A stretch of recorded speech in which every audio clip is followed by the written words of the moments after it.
Welcome. I'm Mark Romney, one of the four co-founders of the DFW Alliance for Religious Freedom, and I have the privilege to welcome you to our third annual summit on religious freedom. Our first two summits were held at the campus of Southern Methodist University here in Dallas, for which we are extremely grateful. The complexities of COVID prevent us from meeting face-to-face, but technology has opened the door for thousands to attend this year's summit from many of the United States and from countries all over the world.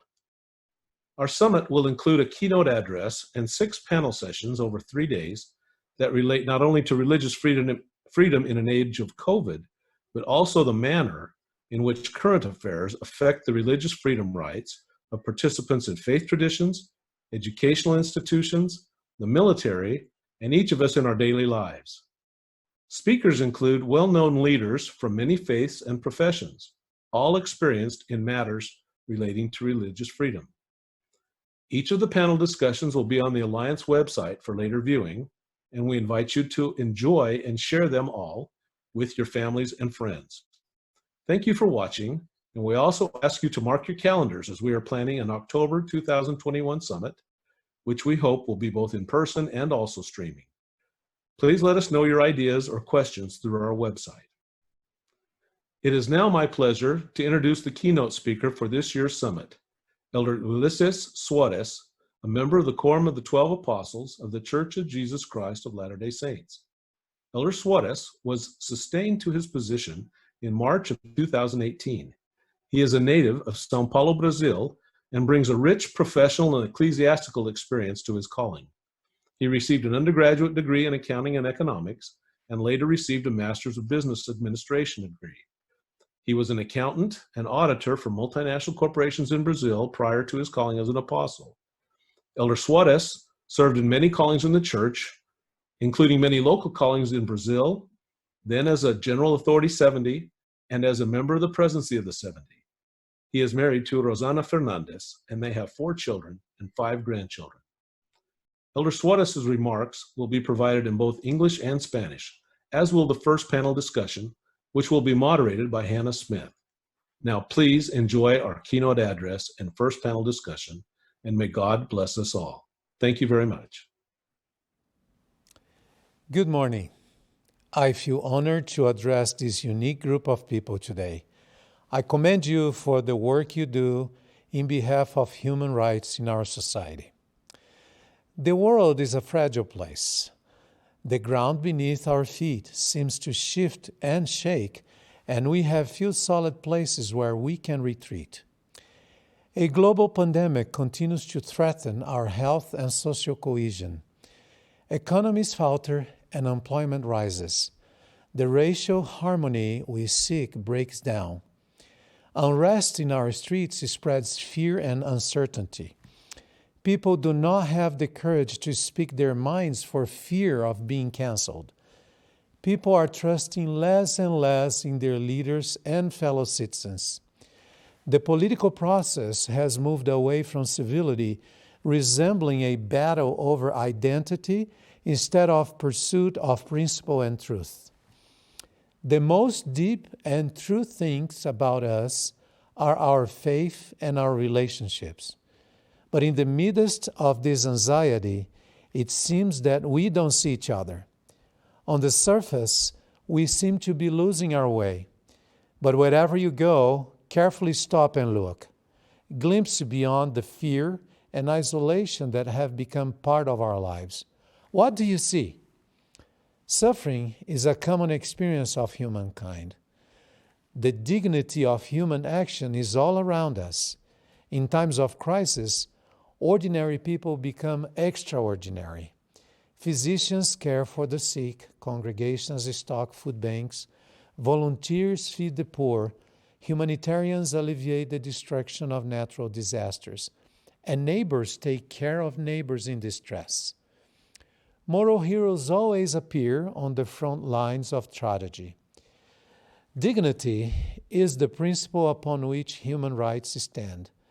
Societies flourish when both law and culture recognize, respect, and protect the value of each person. The many religions and cultural differences across the globe only enhance that dignity. It is a universal birthright. Everyone possesses dignity simply by being human, regardless of religion, race, gender, or nationality. The Universal Declaration of Human Rights states that dignity is the foundation of freedom, justice, and peace in the world. Therefore, we have the right to life, liberty, security, equal protection of the law, and the freedom of thought, speech, and religion. These rights put all of us on a similar moral footing and endow our lives with meaning. Human dignity is a common denominator between religious traditions around the world. But not everyone enjoys these rights. Various Christian communities have been driven from their homes in the Middle East. Rohingya Muslims continue to be persecuted in Myanmar. Attacks against Jews have risen worldwide.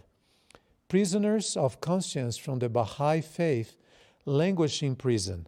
The Yazidis experienced unprecedented brutality at the hands of terrorists in Iraq. And in a million unseen ways, human beings deny each other basic dignity in public and private life. A common regard for humanity enables a common support of rights. Rights stem from dignity, and dignity results from rights. Both feed off each other in a legal and cultural symbiosis. Law enacts a standard of behavior, but only culture can encourage it. We need to see a reflection of ourselves in each other, our dreams, hopes, hurts, fears, and despairs. Otherwise, we all become strangers and foreigners. Our differences are often used as barriers to divide us, when they are actually an opportunity to enrich our lives. Dignity is a moral obligation we feel toward people, not merely a legal requirement we comply with. We discover our dignity in relating with others. Everyone wants to be known, seen, and recognized. We want our efforts to make a difference and our struggles to be acknowledged. The demand for respect is as ancient as society itself. Human dignity is not some airy concept understood only by philosophers and theologians. It is a practical mode of interaction between people. International relations begin with human relations. Peace begins with respect for the uniquenesses of each person. Fortunately, people are doing something to spread the word. A group of legal scholars, practitioners, and activists from around the world came together to reassert the primacy of human dignity and reinvigorate human rights discourse. In 2018, the Punta del Este Declaration on Human Dignity celebrated this concept as the core of the panoply of human rights. The document has been discussed in academies across continents and calls for leaders and politicians to promote a more even implementation of human rights. Human dignity for all reminds us that human rights are universal, complementary, indivisible, non-negotiable, and interrelated. Protecting what we most value requires articulating and repeating true ideas. Conflict and tension are inevitable in a world as complex as ours, but a reverence for human dignity is a necessary starting point. It presupposes respect for pluralism and difference. The Declaration urges a reciprocity whereby rights include accompanying obligations and responsibilities, not just of states but also of all human beings. Only upon this foundation can mutual trust exist. Consider my home country, Brazil.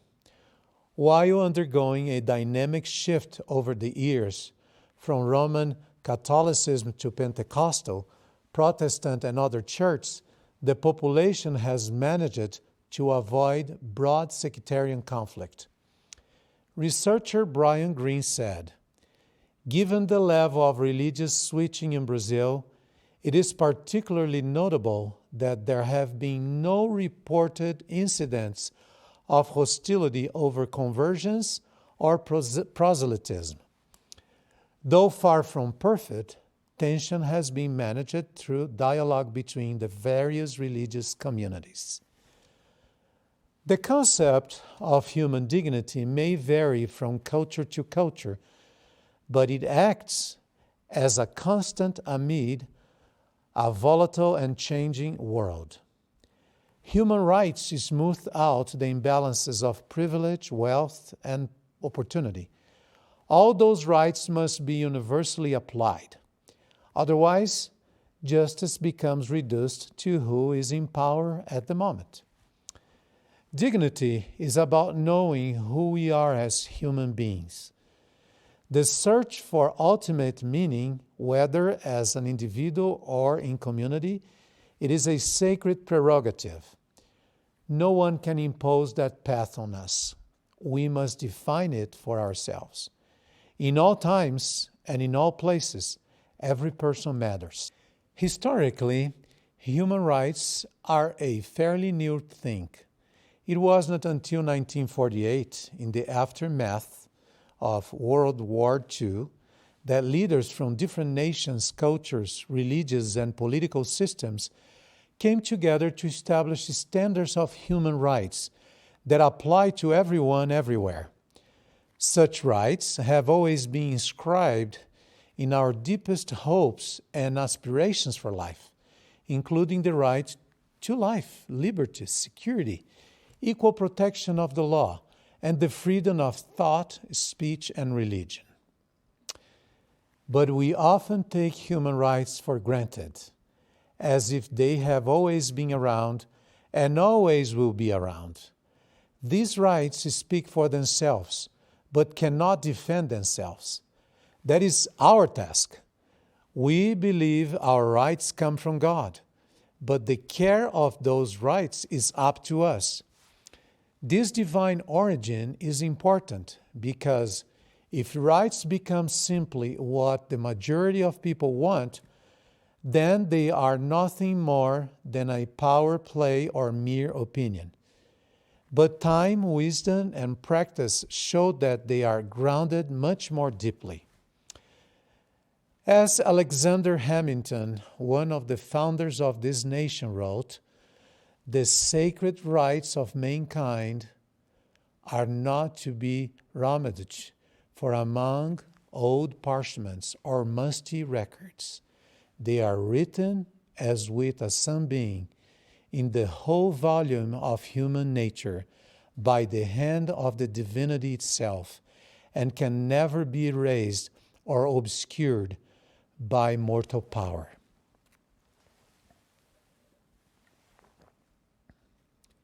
Rights are only as reliable as the people who exercise them are. The fair enforcement of rights depends upon a society prioritizing compassion and cooperation. If a society does not treat one another as equals under the law and as dignified fellow citizens, then those rights will skew to only a few. Religious freedom is important because religion itself is important. Prayers and meditations dignify our most solemn public ceremonies. Political leaders often invoke God's blessing in times of crisis. Religious rituals mark life's pivotal moments of birth, coming of age, marriage, death, and many moments in between. Our understanding of human rights stems from religious ideals. Observing the course of history shows that human beings are religious by nature. Religion offers a framework by which people find meaning, belonging, and identity, whether they are Christian, Jewish, Muslim, Buddhist, Hindu, or any other. As Rabbi Jonathan Sacks has written, religion gives us a feeling of participating in something vast and consequential. And this religious participation flows into the public sphere. The acclaimed sociological study titled American Grace found that religious observance is linked to higher civic involvement. Religious observance also connects to trust and correlates with the neighborly virtues of charitable giving, voluntarism, and altruism. This research also shows that religious people are more generous neighbors and more conscientious citizens than their secular counterparts. This altruistic attitude expresses itself in seemingly small actions. Churches and congregations of all kinds bring communities together. They provide a setting for people to serve those who they would not normally serve, and to talk with people they would not normally talk with. This is one of the reasons why Rabbi Sacks calls religion the most powerful community builder the world has known. Striving to live a spiritual life broadens our perspectives and ennobles our everyday struggles. All the great religions serve as bulwarks against the forces of despair, chaos, and feelings of insignificance. The world's sacred literature inspires us to feel deeper and look higher, to lead lives of goodness and simplicity.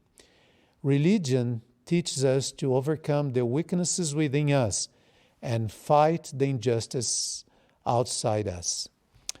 Along these lines, Rabbi David Wolpe said that religion can go into a world in which there is a great deal of pain and suffering and loss, and bring meaning and purpose and peace. Of course, religious people are not perfect. We see this in acts of extremism in recent years. We also see it in instances where religious institutions have had to learn from their mistakes. But despite the imperfections of religious individuals and institutions, the religious experience provides a roadmap for making sense of life.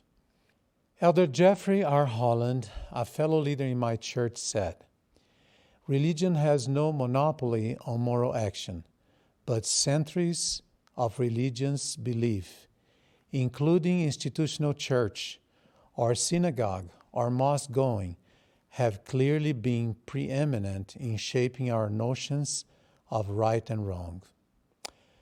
We cannot simply create new values and morals from our own ideas or reason. They have to be given to us by God, who embeds them in our nature. Whether inherited from religious teachings or grounded in practical experience, all societies have some moral basis. Trace the pedigree of our moral understanding, and you will find religion at the roots." Secular historians Will and Ariel Duran wrote, "There is no significant example in history before our time of a society successfully maintaining moral life without the aid of religion. For all its accomplishments, insights, and wonders, the secular approach cannot provide the hope and moral vision that religion can. We can all, acting on the traditions that have shaped us, show society a better way, a more hopeful way out of our current situation. For many of these reasons, religious freedom is given special protection in the law. It is often referred to as the first freedom. It is characterized this way because it enables and protects other human freedoms, like freedom of speech. No one can really preach about civility because every one of us has room to improve. We can only hope to persuade both ourselves and others. The words we use can either unify or separate us. Envious, insecure, vindictive, self-assured language does more lasting damage to conversation and social trust than almost anything else. But polite, confident, straightforward, empathetic language can win the respect of our interlocutors. People remember words and how they are spoken. Nevertheless, speaking civilly is not the same thing as speaking without conviction. It is absolutely vital that we encourage a society that allows everyone to express their beliefs as long as they are honest, legal, and don't do material harm. This right exists even if the things we say come across as lacking or incorrect. Some have called this the right to be wrong. Civil discourse means a grown-up, earnest, rigorous exchange of ideas, not a diluted, vague, insincere avoidance of disagreement. The problem we face today is that we have gone past the point of being uncivil. We have reached the point of being contemptful. In so many cases, we find ourselves not merely disagreeing with each other, but despising each other. Arthur Brooks, a social scientist, said, "America is developing a culture of contempt, a habit of seeing people who disagree with us not as merely incorrect or misguided, but as worthless." This is causing incredible harm to our country. 1 in 6 Americans has stopped talking to close friends and family members over politics since the 2016 election. The solution he proposes is not civility alone, but love. How do we find this love within ourselves? It is not through isolation or attempts to purify ourselves from the error of others. Actually, we find it through spending more time listening to people who are different from us. Let's not feel so threatened by a difference of opinion. Let's instead respect the sincerely held beliefs of our neighbors. And by doing so, you may find your own beliefs strengthened. Something as simple as speech and words can have a decisive effect on the health of civilization. We need to learn to both not give offense and not take offense. It is significant that countries with more religious freedom have more peace, and countries with less religious freedom have less peace. A crisis always exposes our lack of connection in society, but it also reveals our yearning for togetherness. Whether it is a global pandemic, a natural disaster, a personal tragedy, or economic collapse, the fabric of society is tested. We never feel so lonely or helpless as when we lose our possessions or our health, but conversely, we never feel so loved or connected to the world than when we help those in trouble or receive help in time of great need.